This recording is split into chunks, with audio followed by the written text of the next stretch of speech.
Week 1 update. Day 1 రోజు నా weight check చేసుకుంటే 89.90 ఉండే. కానీ నేను 100 డేస్ ఛాలెంజ్ చేసినప్పుడు 100th డే నా వెయిట్ 87.50 ఉండే. యెస్, వెయిట్ పెరిగినా నేను. 10 డేస్ బ్రేక్ తీసుకున్నా, మంచిగా తిన్నా. కానీ ఇక్కడ ప్రాబ్లమ్ నేను వెయిట్ పెరగడం కాదు. 1 వీక్ అయిపోయింది. ఇవాళ మార్నింగ్ నా వెయిట్ చెక్ చేసుకుంటే 87.55 ఉంది. నేను మళ్ళీ నా ఓల్డ్ వెయిట్‌కి వచ్చేసాను నేను.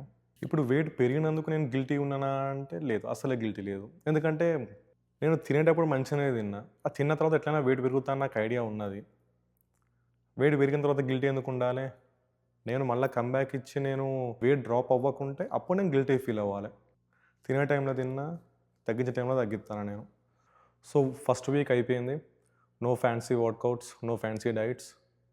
నేను 100 డేస్ అప్పుడు ఏదైతే డైట్ ఫాలో అయ్యానో అదే డైట్ ఫాలో అవుతానా, అదే వర్కౌట్స్ చేస్తానా. ఈ వీక్ మొత్తంలో కొత్తగా ఏమైనా చేసుకొని తిన్నా అంటే యూట్యూబ్‌లో చికెన్ మండి ఎట్లా చేస్తారో చూసుకుంటా, నా క్యాలరీ ఇంటేక్‌కి తగ్గట్టు నేను దాన్ని కస్టమైజ్ చేసుకొని చికెన్ మండి చేసుకున్నా. నైస్, మంచిగా వచ్చుండే.